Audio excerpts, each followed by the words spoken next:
to what went right? I think that we needed all 9 hitters. We didn't need only the top of the lineup. We just need all of the 9 hitters, and we had professional approaches. We took our walks, and we didn't throw a lot of ABs away. I mean, Chuck said it great right there. 1 through 9 were a very tough lineup to face. A lot of scary dudes in the lineup who can hit for power, steal bags when we need it, fight guys off with 2 strikes. You know, it's a very complete lineup 1 through 9, and it's a very fun lineup to be a part of. You two strike me as kind of similar players in terms of how you hit. Are you able to maybe watch each other's at-bats and learn from what Charles is seeing when you come to the plate or vice versa? Yeah, for sure. Chuck's a tone setter, and he does that very well. Every game, it seems like his first at-bat, it's either a hit or he has great at-bats, long at-bats. So he's kind of the first guy I'll go to in the dugout if I want to know what the pitches are looking like or bounce ideas off of. And he's usually proactive about that, and he'll go to you in the dugout and tell you what it's like, which just shows he's a great teammate. So, yeah, for sure. For either of you, how hard is it to maintain that professional approach whenever the runs are mounting and things like that, game's going on and it's cold outside? Just is it difficult at all, or kind of what's that like? I think it's pretty easy when you've got some coaches that are really invested of just preaching every day to have a good approach. Coach Thompson, Coach Hornets have. Oh, Coach Bobby.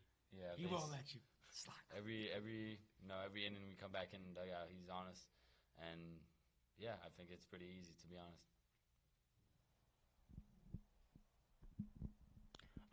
For both of you, it doesn't seem that often that you guys are able to hit 2 home runs in a game, season and a half of baseball. So what's that like when you kind of just know that you hit a second one out and it's like, whoa, you know? I mean, yeah, it feels good. It just hitting the ball hard. It doesn't really matter where it ends up. It's cool when it ends up over the fence, but just hit the ball hard and good things will happen. Charles, I guess Cam was in here yesterday, so we got to ask him. But were you enjoying the conditions, given where you grew up and where you played baseball from? No, I'd rather play in the hot, but I mean it is what it is. You can't complain. But no, I mean it's much easier when we're doing good and the whole team's up and the energy's up. So. I guess how much more difficult for either of you? How much more difficult is it to play defense out in those conditions, and how do you think y'all did defensively across the weekend? I think it was our grounds crew. I mean, you got to give them credit. They kept the field in great condition. Grass was great. Dirt was great. So I think it's easier to play great defense when you have a great field like that. So shout out to them. But no, we played great defense, communicated well. Pitchers threw strikes. It's easy to stay engaged in the game when pitchers are throwing strikes. Ryder did a great job behind the plate, and yeah, it was a good weekend for defense. There's a lot of hitters on this team who are seeing their power numbers go up quite a bit year over year. Both of you are in that category. Is there a common thread there, do you think?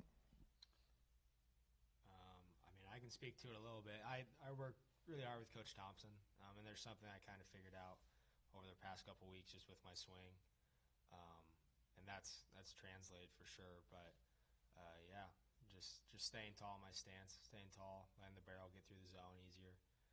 And yeah, it's not an accident for sure.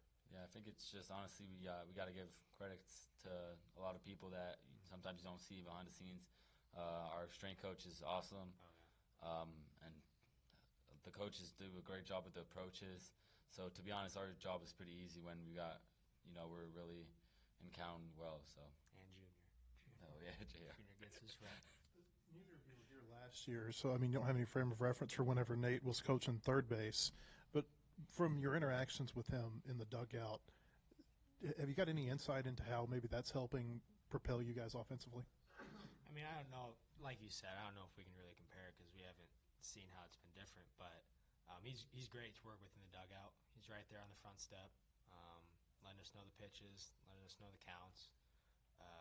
I enjoy having him in the dugout, and he's right there with Coach Van Horn, so it's easy to right there. It's just right there if you need to talk about anything, so I like that. Yeah, I mean, he's super positive. I feel like sometimes he's got more confidence in us than we actually do. So, no, he's awesome, and like I said, a lot of people need to give the coaches credits. Often we get the credit, but we only do a small part of the work. difficult to reset after, I guess, after 21 runs yesterday as a hitter? No, I think it's kind of expected to go out every day and see how many runs we can score on every game. That's our goal. Coach Thompson preaches it a lot, so I think it's pretty cool to just see the whole offense clicking. Coach Strong said 60 at the beginning of the weekend, so we were That was our goal. 9 but, short.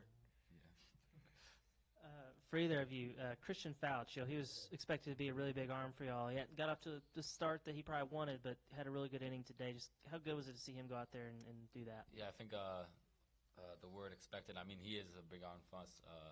Everybody's got confidence in him, and we know what he can do. So he's super talented, and like Coach says, he just needs to have confidence. But we all got his back. Yep, I agree. Couldn't have decided any